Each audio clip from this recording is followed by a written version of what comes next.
Welcome to the Den, the Dark Entertainment Network. I'm the Gothic Rose, and this is the dark tale of the day. Let me take this moment to reintroduce myself. I am the Gothic Rose, hostess of the Dark Entertainment Network. This is a channel where the news meets conspiracy theories and makes babies in my brain, and it comes out my mouth. I do this because I enjoy it. If you like this type of content, please follow along, because I'm not going to stop. Hello again, dear fiends of the den. We're back with the haunted history of Hollywood, and today I'm talking about the first Broadway show ever because, as we know, many vaudeville actors moved on to star on Broadway shows, to do burlesque shows, to become playwrights and authors, and also to be in film and television. Right now, George Clooney is starring in Good Night and Good Luck, which is an adaptation of the 2005 film of the same name. And this is at the Winter Garden Theater. That is where Cats performed for years. Clooney plays the role of Edward R. Murrow, the legendary broadcast journalist who stood up to Senator Joseph McCarthy during the Red Scare. This is George Clooney's Broadway debut and his first theater role in nearly 40 years, and according to Blind Items, he wanted to be the highest paid Broadway actor ever. So we'll talk about that a bit later on, but Denzel Washington and Jake Gyllenhaal are currently starring in the Broadway production of Othello, directed by Kenny Leon. And if you saw social media, Joe Biden apparently made an appearance there. I say apparently because the Blind Items said something else. Just kidding. They met Joe Biden at that performance, and it was just a powerful moment. But let's talk about the Black Crook. So vaudeville from the late 1800s to the early 1930s produced so many things. But Broadway became something big back in the 1860s. So, on September 12th, 1866, at Niblo's Garden in New York City, the Black Crook made its premiere.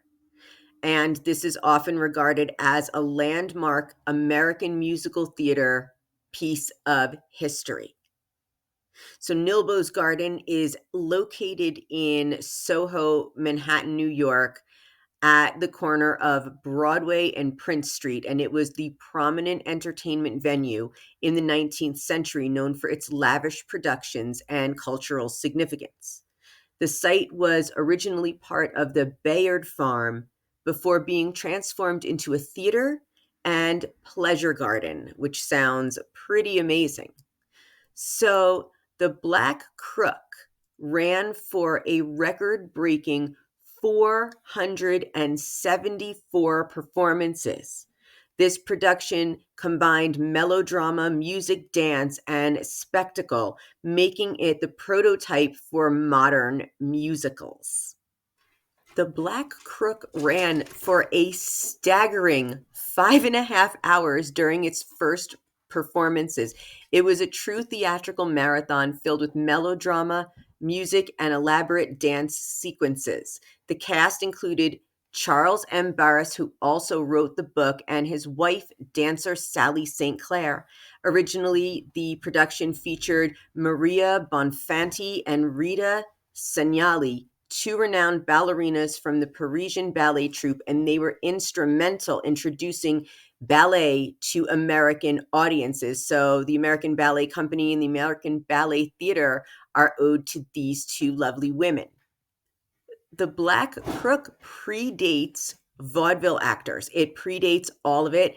It flourished in the late 19th and early 20th centuries, and it influenced the development of a variety of entertainment. So the show itself did not feature any performers who were associated in vaudeville's heyday.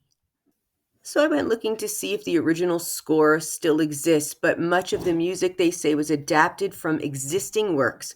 Only a few original songs composed specifically for the production, while some pieces like You Naughty Naughty Men became popular. The complete original score does not seem to have survived in its entirety. It's interesting to know that Broadway existed prior to vaudeville. And finding this picture of the Black Crook that I've actually put up with some of the vaudeville videos here surprised me because I had heard of the Black Crook years ago and I had wanted to talk about it, never had an opportunity. So here we are, and let me know what you think about this Broadway show. If you knew anything about it, anyone out there who is a theater person like I am. And if you were wondering, the building where Nilbo's garden was the theater and pleasure garden, the whole thing still exists on Prince Street and Broadway in Soho.